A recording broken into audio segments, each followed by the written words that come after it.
नमस्कार दोस्तों, competition academy के यूट्यूब पोर्टल पे आपका स्वागत है। उम्मीद करते हैं कि आप सभी लोग अच्छे होंगे और आप लोगों की पढ़ाई भी अच्छी चल रही होगी। और ये जो देखने जा रहे हैं सीरीज़, ये है साहित्य की एक झलक। साहित्य की एक झलक की जो सीरीज़ चल रही है, साहित्य की एक झलक में आज ये जो सीरीज़ है वो 17वीं सीरीज़ है। इससे पहले की सीरीज़ हो चुकी हैं। यह एकदम बिल्कुल फ्री होता है, इसके लिए कोई चार्ज नहीं लगता है। यदि आपको भी साहित्य की एक झलक की सीरीज़ चाहिए तो हमारे व्हाट्सएप नंबर हमारा जो है वो यहाँ पर आप देख सकते हैं। इस व्हाट्सएप नंबर पर आप साहित्य की एक झलक लिखकर मैसेज कर दीजिए। तो जिस पीडीएफ से ये वीडियो बन रहा है, ये पीडीएफ आपको भेज दिया जाएगा। और साथ ही हमारे यहाँ जो पेड बैच चल रहा है, पेड बैच यूपीएचईएससी के लिए जो चल रहा है, यूजीसी नेट के लिए चल रहा है, जिसमें इस समय हम लोग बात कर रहे हैं निबंध की, जिसमें आज निबंध में लोगों को दिया गया परसाई का, हरशंकर परसाई जी का विकलांग श्रद्धा का दौर। उसके अलावा चंद्र शर्मा गुलेरी का धर्म और समाज, बालकृष्ण भट्ट का साहित्य जनसमूह के हृदय का विकास है, और उस बालकृष्ण भट्ट का शिव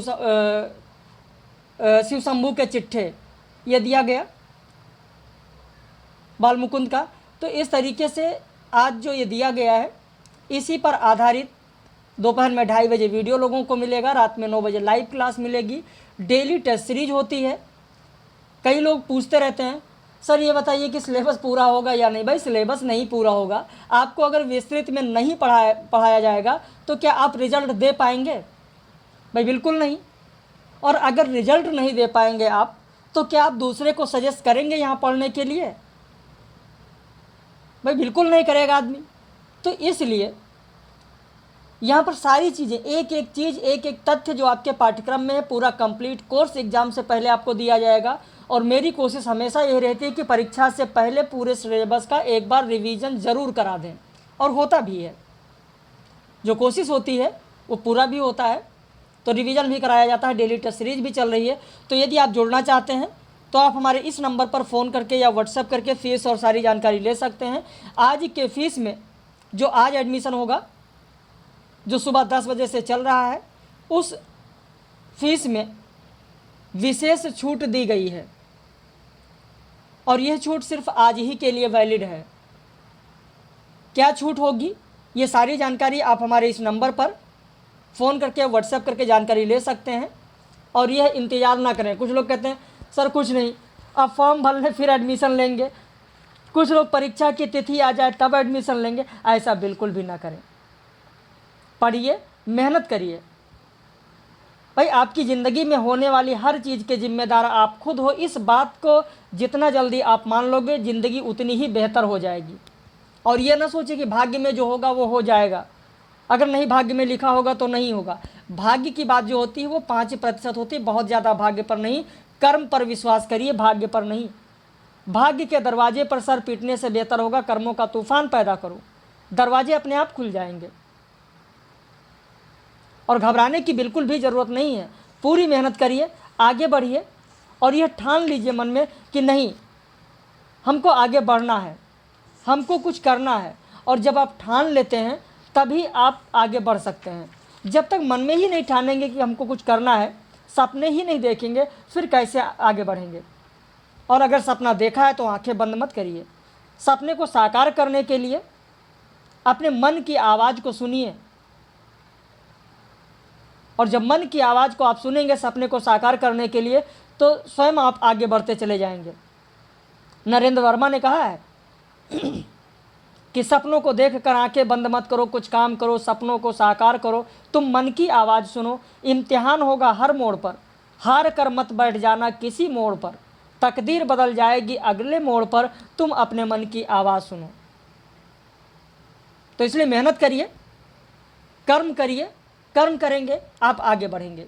तो आज जो विशेष छूट चल रही है, आप हमारे इस नंबर पर फ़ोन करके व्हाट्सएप करके जानकारी ले सकते हैं। और साहित्य की एक झलक जो फ्री है, अगर वो चाहिए तो साहित्य की एक झलक लिखकर मैसेज कर दीजिए। तो चलिए शुरू करते हैं आज के इन प्रश्नों को। वैदिक संस्कृत में कौन सा समास नहीं था? आपका उत्तर हो जाएगा बी, अव्ययभाव समास नहीं था। वैदिक संस्कृति में केवल 4 समास थे: तत्पुरुष समास, कर्मधारय समास, द्वंद्व समास, बहुब्रीहि समास। लौकिक संस्कृति में बाद में 2 समास और विकसित हुए। ये सब आपको मिलेगा हिंदी भाषा का संक्षिप्त इतिहास में। स्रोत भी मैं आपको बता दे रहा हूं, हिंदी भाषा का संक्षिप्त इतिहास अगर आप पढ़ेंगे तो आपको यह प्रश्न मिलेगा। वैदिक काल में बोलियों के बारे में सत्य कथन कौन सा है? प्राचीन आर्य भाषा के कम से कम 3 रूप अवलिक बोलियां थीं। प्राचीन आर्य भाषा बोलियों का क्षेत्र पश्चिमोत्तर, मध्यवर्ती और पूर्वी था। पश्चिमोत्तर में रा प्रधान, मध्यवर्ती में रा प्रधान और ला प्रधान तथा पूर्वी बोली में ला प्रधान था। विकल्प है 1 2 2 3 1 3 1 2 3। तो आपका उत्तर हो जाएगा डी, 1 2 3, तीनों सही है। और यह जो तथ्य आप देख रहे हैं, जैसा कि मैंने आपको बताया कि हिंदी भाषा का संक्षिप्त इतिहास में मिलेगा। बिल्कुल, भोलानाथ तिवारी की किताब अगर आपने पढ़ी है, हिंदी भाषा का संक्षिप्त इतिहास, भोलानाथ तिवारी का मैं स्रोत भी बता देता हूँ, तो वहाँ से आपको ये सारे तथ्य मिल जाएंगे भोलानाथ तिवारी की किताब हिंदी भाषा का संक्षिप्त इतिहास से। भाषा के अर्थ में संस्कृत शब्द का प्रथम प्रयोग कहाँ मिलता है? तो आपका उत्तर हो जाएगा ए, वाल्मीकि रामायण में मिलता है। वाल्मीकि रामायण में। ये जो प्रश्न देख रहे हैं ये सब हिंदी भाषा का संक्षिप्त इतिहास भोलानाथ तिवारी की किताब से है। पाली को किसने कलिंग की भाषा कहा है? आपका उत्तर हो जाएगा ओल्डन वर्ग। उत्तर हो जाएगा बी, ओल्डन वर्ग। निम्न में से सत्य कथन कौन सा है? कच्चायन के अनुसार पाली में 41 ध्वनियां हैं, मोगलान के अनुसार पाली में 43 ध्वनियां हैं, केवल 1 सही है, केवल 2 सही है, दोनों सही है या दोनों गलत है। तो आपका उत्तर हो जाएगा सी, 1 और 2 दोनों सही हैं। अब कुछ लोग से कहेंगे सर मैंने तो 45 पढ़ा है, कुछ लोग कहेंगे नहीं सर हमने 42 पढ़ा है। मैं स्रोत के साथ बात करता हूँ। हिंदी भाषा का संक्षिप्त इतिहास भोलानाथ तिवारी का जाकर पढ़ लीजिए, वहाँ पर आपको ये स्पष्ट रूप में लिखा मिलेगा। क्योंकि कुछ लोग कमेंट करना शुरू करते सर मैंने तो 40 ही पढ़ा है, आपने 41 क्यों बता दिया। कुछ कहेंगे सर मैंने 45 पढ़ा है, आपने 43 क्यों बता दिया। मैं नहीं बता रहा हूँ, भोलानाथ तिवारी की जो किताब है हिंदी भाषा का संक्षिप्त इतिहास, जो कि मान्य पुस्तक है, यूपीएचएससी मानती है, यूजीसी नेट भी मानती। तो जो प्रमाणिक पुस्तकें हैं मैं उन्हीं की बात करता हूँ। बाकी छोटी छोटी गाइडों में क्या लिखा है, मैं गाइड से ना पढ़ाता हूँ ना गाइड का ज्ञान देता हूँ आपको। तो यहाँ पर आपका उत्तर हो जाएगा सी, 1 और 2 दोनों सही है। अगला प्रश्न देखें। गौड़ आदि देशों के कवि संस्कृत में, लाट देश के कवि प्राकृत में, मरुभूमि और पंजाब के कवि अपभ्रंश में अधिक रुचि रखते हैं। अवंतिका, पर्यात्र और दसपुर आदि प्रदेशों के कवि भूत भाषा का अधिक प्रयोग करते हैं। कथन किसका है? तो आपका उत्तर हो जाएगा डी, राजशेखर। अब आप कहेंगे सर राजशेखर ने कहाँ कहा है? राजशेखर की रचना काव्य मीमांसा अगर आपने पढ़ा है या काव्य मीमांसा के बारे में आप जानते हैं तो ध्यान रखिएगा, काव्य मीमांसा में आपको मिलेगा। राजशेखर ने काव्य मीमांसा में कहा है। पूर्वी हिंदी का प्रारंभिक रूप किन रचनाओं में देखा जा सकता है? प्राकृत, पंगलम, वर्ण रत्नाकर, उक्त व्यक्ति प्रकरण। विकल्प है 1 2 2 3 1 3 1 2 3। आपका उत्तर हो जाएगा बी, 2 और 3। अब कुछ लोग कहेंगे नहीं सर प्राकृत पैंगलम में भी मैंने पढ़ा है। ठीक है, अगर आपने किसी गाइड में पढ़ा है तो खैर मैं नहीं जानता हूँ, लेकिन हिंदी साहित्य का दूसरा इतिहास बच्चन सिंह का जाकर पढ़ लीजिए, जहाँ पर वर्ण रत्नाकर और उक्त व्यक्ति प्रकरण में बताया गया है। हिंदी साहित्य का दूसरा इतिहास बच्चन सिंह का। विद्यापति को श्रृंगार रस के सिद्ध वाक्य कवि किसने कहा है? उत्तर हो जाएगा डी, हजारी प्रसाद द्विवेदी। स्रोत बता दें, हजारी प्रसाद द्विवेदी की जो किताब है हिंदी साहित्य का आदिकाल, हिंदी साहित्य का आदिकाल हजारी प्रसाद द्विवेदी की जो किताब है आप पढ़ेंगे वहाँ पर आपको मिलेगा। विद्यापति को कृष्ण भक्तों की परंपरा में ना समझना चाहिए, उपरोक्त कथन किसका है? तो आपका उत्तर हो जाएगा ए, आचार्य रामचंद्र शुक्ल ने कहा है हिंदी साहित्य के इतिहास में। हजारी प्रसाद द्विवेदी का यह कथन कि अगर इस्लाम ना आया होता तो भी इस साहित्य का 12 आना वैसा ही होता जैसा आज है, कि विपरीत, यानी इसके विपरीत किसने कहा है कि यदि मुसलमान ना आए होते तो न संत काव्य लिखा जाता न सूफी काव्य। आपका उत्तर हो जाएगा हजारी प्रसाद द्विवेदी के इस कथन के विपरीत बच्चन सिंह ने हिंदी साहित्य के दूसरे इतिहास में, जो उनका हिंदी साहित्य का दूसरा इतिहास है, उसमें बच्चन सिंह ने कहा है कि अगर मुसलमान ना आए होते तो न संत काव्य लिखा जाता न सूफी काव्य। जबकि हजारी प्रसाद द्विवेदी ने कहा था कि अगर इस्लाम ना आया होता तो भी इस साहित्य का 12 आना वैसा ही होता जैसा आज है। और उसी के विपरीत बच्चन सिंह ने हिंदी साहित्य का दूसरा इतिहास में लिखा कि अगर मुसलमान ना आए होते तो न संत काव्य लिखा जाता न सूफी काव्य। प्रश्न कैसे लग रहे हैं एक बार कमेंट करके जरूर बताइएगा, आप लोगों के कमेंट का इंतजार रहता है। और सुबह 10 ही बजे ये PDF आप लोगों को व्हाट्सएप पर उपलब्ध करा दी जाती है। आप एक काम करें कि जब सुबह आपको PDF मिल जाता है, आप दोपहर में 2-2:30 बजे तक इस PDF को हल करें, इन प्रश्नों को हल करें, एक पेज पर अपना उत्तर लिखें और फिर जो ये वीडियो दिया जा रहा है, फिर वीडियो से आप उसका आंसर का मिलान करें। बहुत नई नई जानकारियाँ भी आपको दी जाती हैं, उसे देखें, उससे मिलान करके और फिर देखें कि आपका क्या स्कोर जा रहा है। कुछ लोग कहते हैं सर उत्तर नहीं मिल रहा है, PDF के साथ में उत्तर होना चाहिए, फिर वीडियो देने का कोई मतलब ही नहीं रहेगा। तो जो वीडियो दिया जा रहा है इस वीडियो से मिलान करें, बहुत सारी चीज़ें नई होती हैं, उसकी जानकारी आप तक पहुँचे। और ये पब्लिश वीडियो है, इसे जितना ज़्यादा से ज़्यादा हो सके उतना ज़्यादा से ज़्यादा आप लोग फेसबुक पर, व्हाट्सएप पर शेयर करिए, अपने मित्रों के पास शेयर करिए ताकि उनको भी इसका लाभ मिल सके, इसीलिए पब्लिश किया जा रहा है। सुभर सरोवर नयन व मानिक भरे तरंग, आवत तीर फिरा वहीं काल भौर तहि संग। उपरोक्त पंक्ति किसकी है? उत्तर हो जाएगा आपका डी, मलिक मोहम्मद जायसी की है। जहां पद्मावत में नख सिख वर्णन किया गया है वहीं नखसिख वर्णन की यह पंक्ति है। निम्न में से कौन सा पद कबीर का नहीं है? ध्यान देना, शब्द पर ध्यान नहीं देंगे प्रश्न गलत हो जाएगा। कौन सा नहीं है? राम प्यारा छाड़ी कर करे आन का जाप, और वैसवा केरा पूत ज्यों कहे कौन सुबा। केसों कह के कूकिए न सोइए असरार, रात दिवस के कूकड़े कबहु लगई पुकार। चलिबो मैन तुरंग पर चलिबो पावक माही, प्रेम पंथ ऐसो कठिन सबको निभात नाही। तिथ पाई मन थिर भया, सतगुरु करी सहाय, अनिन कथा तनि आचरी हृदय त्रिभुवन राय। इनमें से कौन सी पंक्ति कबीर का नहीं है? तो आपका उत्तर हो जाएगा सी, यह चढ़िबो मैन तुरंग पर चलिबो पावक माही, प्रेम पंथ ऐसो कठिन सबको निभात नाय, यह पंक्ति रहीम की है। अब अगर आपके पास कॉपी पेन है तो ज़रूर लिख लिया करिए कि अगर ये पंक्ति कबीर की नहीं है तो किसकी है, इसीलिए यहाँ पर बताया जाता है। यही फ़ायदा होता है वीडियो से। रहीम की है, रहीम की दोहावली की यह पंक्ति है, ध्यान रखना, रहीम के दोहावली की पंक्ति है। और यह जो पद है वह UPSC के पाठ्यक्रम में है। निम्न में से असत्य विकल्प कौन सा है? रामेश्वर शुक्ल अंचल हिंदी में मांसलवाद के प्रवर्तक हैं।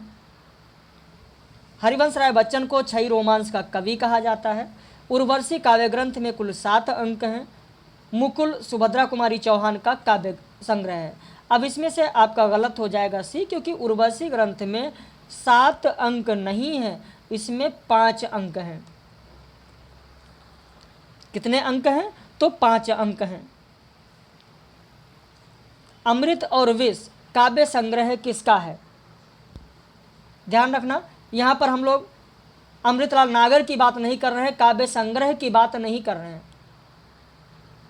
यहाँ पर किसी उपन्यास की बात नहीं हो रही। यहाँ पर विधा जरूर ध्यान दें, काव्य संग्रह। विधा पर नहीं ध्यान देंगे तो भी प्रश्न गलत हो जाएगा। मैंने एक बार टेस्ट सीरीज के रूप में दिया था इसे, कई सारे लोगों ने अमृतलाल नागर लगाया था, जबकि ध्यान रखें यह उदय शंकर भट्ट का है। आपका उत्तर होगा अमृत और विष काव्य संग्रह उदय शंकर भट्ट का है। नई कविता में मनुष्य और उसके समग्र अनुभव को पकड़ने का यत्न हुआ है, यह कथन किसका है? आपका उत्तर हो जाएगा बी, रामस्वरूप चतुर्वेदी का है। रामस्वरूप चतुर्वेदी की जो रचना है काव्य भाषा का स्वरूप, काव्य भाषा का स्वरूप, रचना इसलिए बताते हैं कि रचनाएं भी पूछी जाती हैं। पूछ लिया जाएगा कि काव्य भाषा का स्वरूप रचना किसकी है, काव्य भाषा का स्वरूप रचना किसकी है, तो ध्यान रखना रामस्वरूप चतुर्वेदी की है, और उसी से यह कथन लिया गया है। रचना इसीलिए आप लोगों को बताते चल रहे हैं कि आपकी तैयारी बेहतर होती रहे, अधिक से अधिक तथ्य आप तक पहुंच सकें। शमशेर बहादुर सिंह को किसने प्रणय जीवन का प्रसंगबद्ध रसवादी कवि कहा है, तो आपका उत्तर हो जाएगा ए, मुक्तिबोध ने कहा है। मनुष्य जीवन की नियति को उसके समूचे विस्तार में देखना और प्रासंगिक बनाए रखना रघुवीर सहाय के कवि मर्म का केंद्रीय तत्व है। कथन किसका है, आपका उत्तर हो जाएगा बी, नामोर सिंह का है। लक्ष्मीकांत वर्मा का कृतित्व जितना बड़ा है उतना ही अस्त व्यस्त, कथन किसका है, तो आपका उत्तर हो जाएगा बी, रामस्वरूप चतुर्वेदी का है। असंगत युग्म कौन सा है, भारत भूषण अग्रवाल तार सप्तक, सर्वेश्वर दयाल सक्सेना दूसरा सप्तक, विजयदेव नारायण शाही तीसरा सप्तक, सुमन राजे चौथा सप्तक। और अक्सर यहाँ पर इन लोगों से प्रश्न पूछा जाता है कि कौन किस सप्तक में है, तो चारों सप्तक के कवियों को आपको ध्यान रखना, इनमें से असंगत कौन सा होगा, तो असंगत होगा आपका बी। निम्न में से असत्य विकल्प कौन सा है, प्रपद्यवाद नकेनवाद का पर्याय है। सही क्रम छायावाद, हालावाद, प्रगतिवाद, नकेनवाद। गया प्रसाद शुक्ल सनेही द्विवेदी युगीन कवि हैं। अंग्रेजी स्वच्छंदतावादी काव्य का प्रभाव प्रयोगवाद पर पड़ा, नहीं, स्वच्छंदतावादी काव्य का प्रभाव प्रयोगवाद पर नहीं है। तो यहाँ पर आपका असत्य विकल्प हो जाएगा 20 का डी। अगला प्रश्न देखें, प्रतिहिंसा ही अस्थायी भाव है, कविता किसकी है, मुक्तिबोध, शमशेर बहादुर, नागार्जुन, दिनकर। तो आपका उत्तर हो जाएगा सी, नागार्जुन। प्रतिहिंसा ही अस्थायी भाव है, कविता नागार्जुन की है। निम्न में से बेमेल जोड़ा कौन सा है, मांझी न बजाओ बंसी मेरा प्रण टूटता है, केदारनाथ अग्रवाल। कांग्रेस के राज में आयो नहीं बसंत, नागार्जुन का यह नहीं है, यही आपका सुमेल गलत है, केदारनाथ अग्रवाल का ही है, नागार्जुन का नहीं है, केदारनाथ अग्रवाल का ही है। राम जी भले आए ऐसे ही आंधी की ओर से अग्गे, अपना धैर्य पृथ्वी के हृदय में रख दिया था, मुक्तिबोध। तो यहाँ पर बेमेल जोड़ा आपका होगा बी। संध्या सुंदरी कविता कौन से संग्रह में संकलित है, तो आपका उत्तर हो जाएगा बी, संध्या सुंदरी परिमल में संकलित है। संध्या सुंदरी परिमल में संकलित है। वैसे स्टेटस पर भी मैंने अभी हरिशंकर परसाई का लगाया है, आप लोगों ने देखा होगा जो लोग व्हाट्सएप पर ऐड हैं, कि हम एक उम्र से वाकिफ़ हैं। इसमें कुल कितने निबंध संकलित हैं, तो 15 निबंध संकलित हैं। उसके अलावा बेईमानी की परत, ये भी मैंने लगाया है, अपनी अपनी बीमारी, वैष्णव के फिसलन, तब की बात और थी। तो ये इसमें कौन कौन से निबंध हैं, वो कितने संकलित हैं, वो सारी चीज़ें, साहित्य का देवता माखनलाल चतुर्वेदी का, वो भी स्टेटस पर लगा है। तो एक बार स्टेटस भी आप लोग जरूर देखा करिए। प्रश्न संख्या 24 देखें, निम्न में से सत्य कथन कौन सा है, निराला को अकुंठ यौम वयस्क श्रृंगार दृष्टि तथा तृप्ति का कवि कहा जाता है। सुमित्रानंदन पंत की लोकायतन पर अंतश्चेतनावादी दर्शन का प्रभाव है। परिरंभ कुंभ की मदिरा, निश्वास मलय के झोंके जयशंकर प्रसाद के आंसू संकलन में है। तोड़ दो यह क्षितिज मैं भी देख लूँ उस ओर क्या है, यह पंक्ति महादेवी वर्मा का है। तो यहाँ पर 1 2 3 2 3 4 1 3 4 1 2 3 4 कौन सा सही होगा, तो आपका उत्तर होगा सी, 1 3 4 सही, पहला, तीसरा, चौथा। सुमित्रानंदन पंत के लोकायतन पर अंतश्चेतनवादी दर्शन का प्रभाव नहीं है। अगला प्रश्न, समाज के हित में जैसे क्रांति की सतत प्रक्रिया काम्य है, वैसी ही रचना के हित में प्रयोग की उपरोक्त कथन किसका है, तो आपका उत्तर हो जाएगा सी, रामस्वरूप चतुर्वेदी का है। रामस्वरूप चतुर्वेदी का है। कालिदास की एक एक उपमा पर और भवभूति, भारवी, श्रीहर्ष, वाण की एक एक छटा पर वेद के उम्दा से उम्दा सूक्त, जिनमें हमारे पुराने आर्यों ने परचम साहित्य की बड़ी भारी कारीगरी दिखाई है, मरपत साहित्य की बड़ी भारी कारीगरी दिखाई है, न्यौछावर है। उपरोक्त अंश बालकृष्ण भट्ट के किस निबंध का है, तो जो आपके पाठ्यक्रम में है साहित्य जनसमूह के हृदय का विकास है, जो कि आज लोगों को दिया गया है, आज लोगों को भेजा गया है। इसी पर लेक्चर दोपहर में 2:30 बजे है। धर्म और समाज पर है, साहित्य जनसमूह के हृदय का विकास है, विकलांग श्रद्धा का दौर, शिव शंभू के चिट्ठे, 4-4 निबंध, 3-3 निबंध एक दिन में कराए जा रहे हैं। तो आपका उत्तर हो जाएगा ए, साहित्य जनसमूह के हृदय का विकास है। बालमुकुंद गुप्त के निबंध शिव शंभू के चिट्ठे का कौन सा भाग है? श्रीमान का स्वागत, पीछे मत फेंकिए, आशा का अंत, एक दुराशा। तो यहाँ पर आपका उत्तर हो जाएगा डी, उपरोक्त सभी। ये सभी के सभी अंश आप देखेंगे तो शिव शंभू के चिट्ठे का है। आचरण की सभ्यता के बारे में सत्य कथन कौन सा है? आचरण की सभ्यता में भाषा सदा मौन रहती है। आचरण के मौन व्याख्यान से मनुष्य को अपना भूतकाल याद आता है। पवित्र अपवित्रता उतनी ही बलवती है जितना कि पवित्र और पवित्रता। आचरण का विकास जीवन का परमोद्देश्य है। यहाँ पर आपका उत्तर हो जाएगा 1, 3, 4। 1, 3, 4, पहला, तीसरा, चौथा। वर्तमान याद आता है, ना कि भूतकाल। तो 28 का उत्तर हो जाएगा आपका सी। निम्न में से किस निबंधकार का मानना है कि साहित्यकार होते हुए भी अदना किसान हूं? ये किसका मानना है? तो आपका उत्तर हो जाएगा ए, कुबेरनाथ राय। भारतवर्षोन्नति कैसे हो सकती है निबंध का विषय क्या है? देश की दरिद्रता का चित्रण बिल्कुल इसमें है। जनता के स्वभाव को उजागर करना यह भी इसमें है। रूढ़िवादी परंपरा का विश्लेषण भी इसमें है। आलसी लोगों पर कटाक्ष भी किया गया है। उच्च वर्ग की विलासिता पर व्यंग, यह भी इसमें मिलेगा। यानी आपका उत्तर हो जाएगा डी, 1, 2, 3, 4, 5 सभी होगा। कविता क्या है? निबंध में कविता के कला पक्ष के बारे में सत्य कथन कौन कौन से हैं? कविता भावना को अमूर्त रूप में रखती है? नहीं, गलत हो जाएगा। अमूर्त रूप में नहीं रखती, मूर्त रूप में रखती है। तो पहला गलत हो जाएगा। इसका मतलब कि बी होगा, दूसरा और तीसरा सही है। 31 का बी हो जाएगा, दूसरा और तीसरा सही है। वध मेरे लिए नहीं रही नीति, अब मैं वह है अब मेरे लिए मनोग्रंथि। उपरोक्त कथन अंधा युग के किस पात्र का है? तो आपका उत्तर हो जाएगा डी, अश्वत्थामा का है। सिंदूर की होली के बारे में असत्य विकल्प कौन सा है? मनोरमा वैवध्य का समर्थन करती है और चंद्रकला रोमांटिक प्रेम का। ध्यान रखना, असत्य विकल्प कौन सा है पूछा गया है। मनोरमा एक विधवा है जिससे मुरारीलाल प्रेम करता है। चंद्रकला उन्मुक्त प्रेम की पक्षधर है और रजनीकांत की प्रेमिका है। मुरारीलाल मनोज शंकर का इकलौता पुत्र है, गलत है। 33 का उत्तर आपका डी असत्य होगा। बाकी ए, बी, सी 3 सत्य हैं।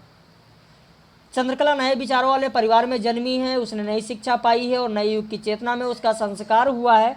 कथन किसका है? तो आपका उत्तर हो जाएगा बी, विश्वनाथ प्रसाद। 34 का बी हो जाएगा, विश्वनाथ प्रसाद। अगला प्रश्न देखें। आधे अधूरे नाटक का विषय क्या नहीं है? ये आपको उत्तर देना है, कौन सा नहीं है। तो आधे अधूरे में विधवा समस्या नहीं है। बाकी इसमें नारी मुक्ति की भावना है, परिवार विघटन की समस्या भी है, कुंठित युवा वर्ग की पीड़ा भी दिखाई गई है। लेकिन कौन सा नहीं है? तो आपका उत्तर हो जाएगा ए, विधवा समस्या इसमें नहीं है। आगरा बाजार नाटक का विषय क्या है?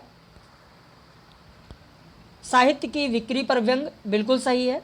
व्यापारियों के दर्द की कथा इसमें है।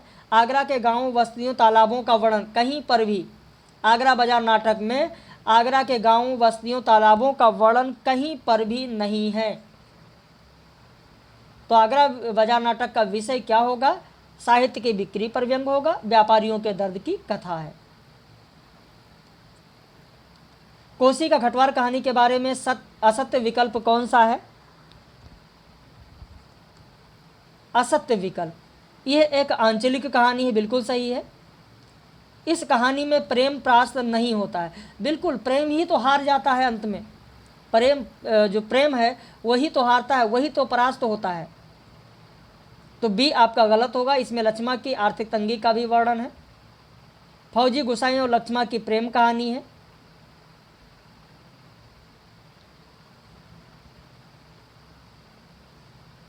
फौजी गुसाई और लक्ष्मा की प्रेम कहानी, हाँ बिल्कुल सही है। तो यहाँ पर आप देख रहे हैं 37 में कौन सा गलत होगा, तो गलत हो जाएगा आपका बी।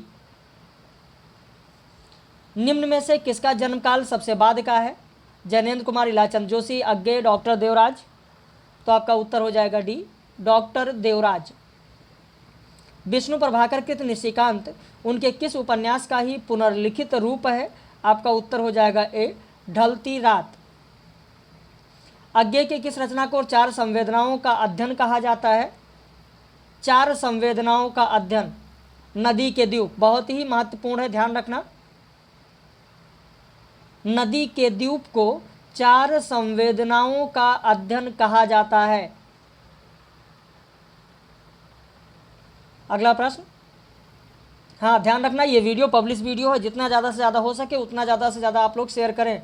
और साथ ही जो नया बैच यूपीएचएससी का चल रहा है, आज फीस में, शुल्क में विशेष छूट रखी गई है।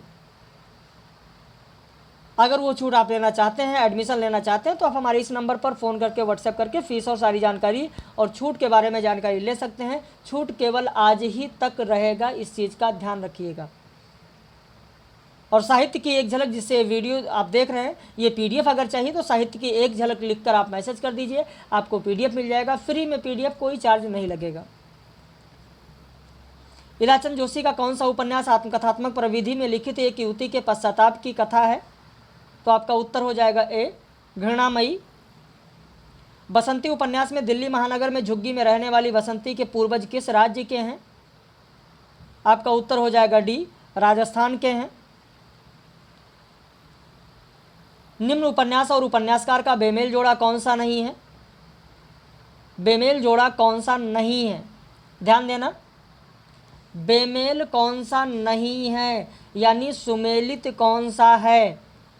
रामायणी उपन्यास राजू सक्सेना का ये सुमेलित है, बाकी सबके सब सुमेलित नहीं है, सबके सब बेमेल हैं। बेमेल कौन सा नहीं है? ठीक है, तो मनुष्य का, यहाँ पर मनुष्य का मूल्य उपन्यास सनैया लाल ओझा का है, वृंदावन लाल वर्मा लिखा है, गलत। कांच का घर उपन्यास राम कुमार वर्मा का है, आनंद प्रकाश जैन लिखा, इसलिए यह भी गलत। फौलाद का आदमी राम कुमार वर्मा का यह भी हजारी प्रसाद द्विवेदी लिखा है, तो यह भी गलत। बाणभट्ट की आत्मकथा किस विधा की रचना है? आपका उत्तर हो जाएगा सी, उपन्यास। विस्मृत यात्री उपन्यास, जिसमें 6ठी शताब्दी के बौद्ध भिक्षु नरेंद्र यश के जीवन का विवरण है, किसने लिखा है? उत्तर हो जाएगा बी, राहुल सांकृत्यायन ने विस्मृत यात्री लिखा है। प्राचीन भारत के भाषा परिवार और हिंदी किस आलोचक की रचना है? उत्तर हो जाएगा आपका ए, रामविलास शर्मा का है। निम्न में से बेमेल जोड़ा कौन सा है? अब यहाँ पर बेमेल कौन सा होगा? मिथक भाषा विकास की मंजिल है, विको ने कहा, बिल्कुल सही है। मिथक भाषा का रोग है, मैक्स मुलर ने कहा, बिल्कुल सही है। मिथक सामूहिक आद्यबिंब है, युंग ने कहा, बिल्कुल सही है। इसका मतलब डी गलत है। भाषा का आविर्भाव मिथक से हुआ है, ये फ्रायड ने नहीं कहा है, हर्डर ने कहा है, लिख लीजिए, हर्डर ने कहा है। भाषा का आविर्भाव मिथक से हुआ है, हर्डर ने कहा है, लिख लीजिए। बाकी यहाँ पर, और ये ध्यान रखिएगा, बहुत ही महत्वपूर्ण है, ये बहुत ही महत्वपूर्ण है, इसे आप लोग जरूर ध्यान रखिएगा। प्रवासी डिजाइन वस्तु करना ही मिथक का मूल्य उद्देश्य है, कथन किसका है? आपका उत्तर हो जाएगा ए, विद्यानिवास मिश्र। बाकी प्रश्न आपको कैसे लग रहे हैं एक बार कमेंट करके जरूर बताइएगा। कुछ लोग कहते हैं कि सर डेमो दे दीजिए।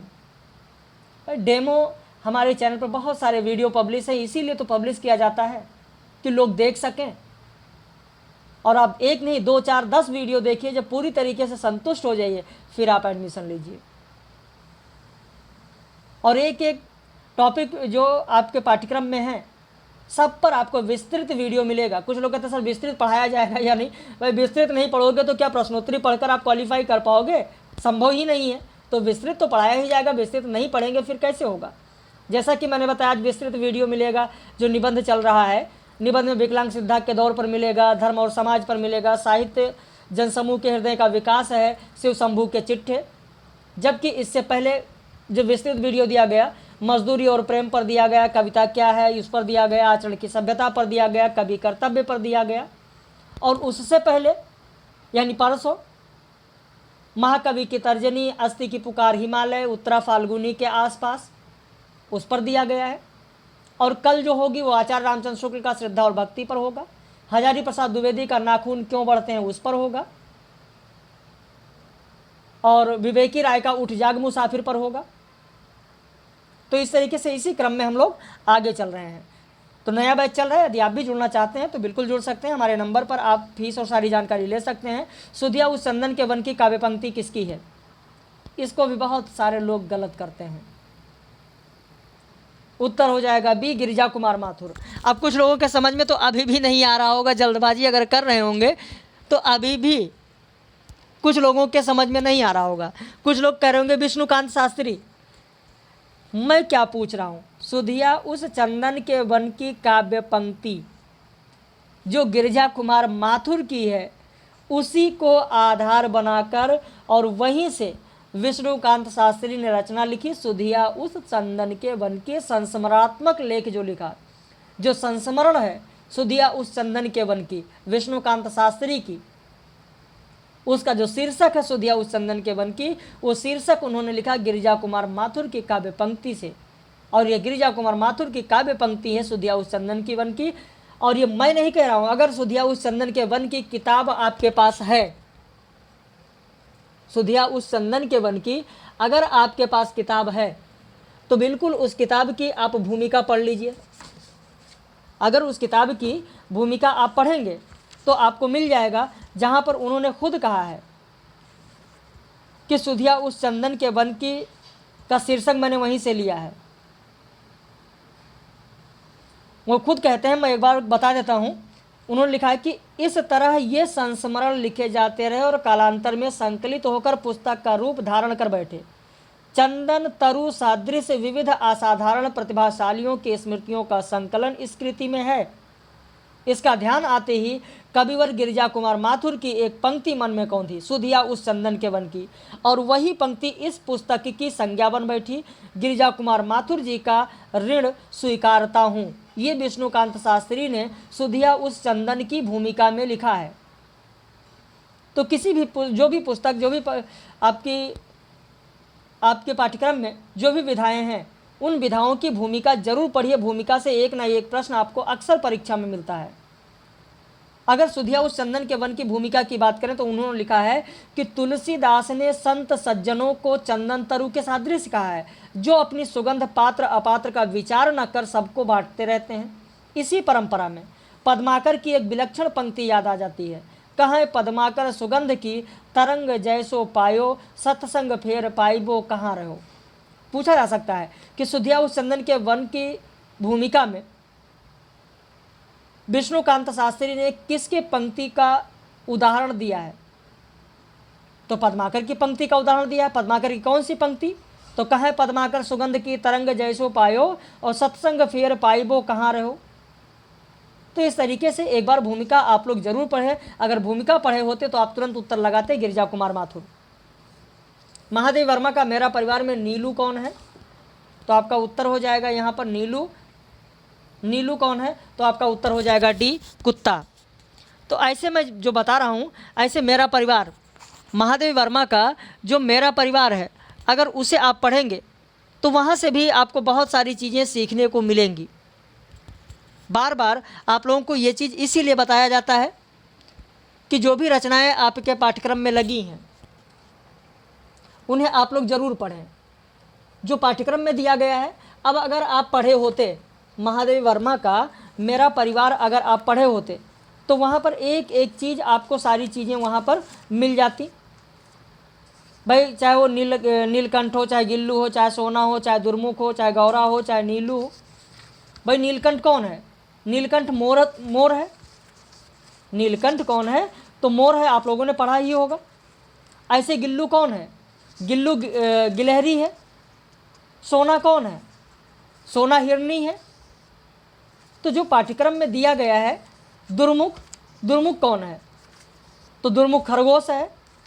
गौरा कौन है? गौरा गाय है। नीलू कौन है? कुत्ता है। तो इस तरीके से जब सब आप पढ़ लेंगे तो बहुत सारी चीज़ें आपकी क्लियर हो जाएंगी।